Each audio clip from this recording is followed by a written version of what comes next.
Chapter 3. We all have little quirks, but Coop has more than most. I think it's because he was born during a lunar eclipse. December 24th, Christmas Eve. 2 weeks before he was supposed to pop out. Dad raced Mom to the hospital and got snagged by the worst traffic jam on the 495 Beltway in Virginia history. People simply stopped their cars in the middle of the highway to watch the sky. Mom was furious, but not at the motorists who decided to turn the highway into a parking lot. It was the timing. She wanted to see the eclipse just as badly as those who were blocking her. Instead, she was lying on the back seat of their brand new SUV in agony, trying to squeeze out her first child, a boy. Coop has a different take on his quirks. Prior to his birth, Mom went on 2 space shuttle missions. Coop believed that during the second mission, something happened. He always whispered those last 2 words. What happened was never explained.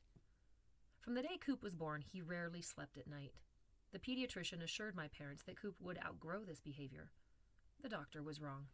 Mom and Dad both worked, so they hired a full-time nanny to take care of him at night, and a second full-time nanny to watch him sleep during the day.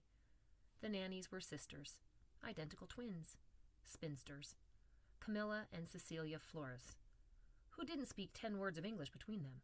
We called both of them Miss Flower because their last name was the Spanish word for flowers. We suspected they switched shifts, covering for each other when necessary, sometimes working 24 hours in a row. It didn't matter to us because we couldn't tell them apart anyway. They were identical down to the moles on their upper right lips, with 3 black hairs growing out of them. They were the same person, split in 2.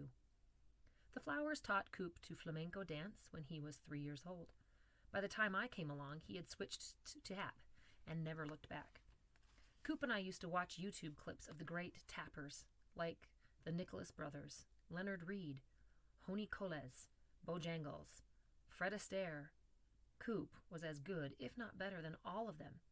He sometimes tapped for me and the Flowers, but mostly he tapped by himself, for himself.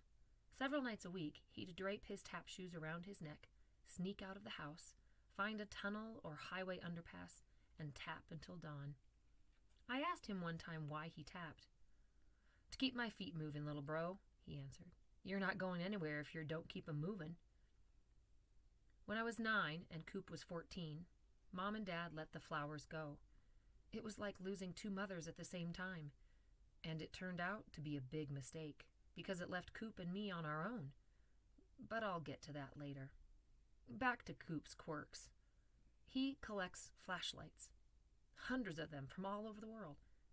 He loves people, but doesn't crave their company, sometimes staying in the house for weeks at a time.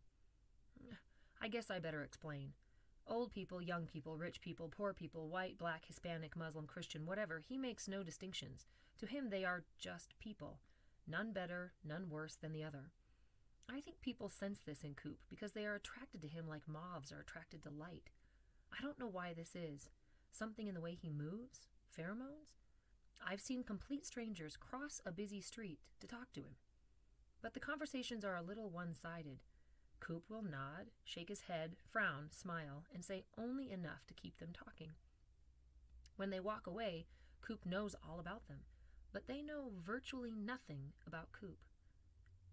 He has never worn a watch. A minute, hour, day, or month are all the same to him. He has never sent or received an email. He does not know how to drive a car.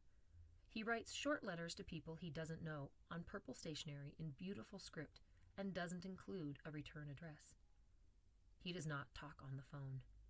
Ever. He slept virtually all the way through school and was late every day, but graduated with honors because he did his homework at night and turned in all of his assignments on time.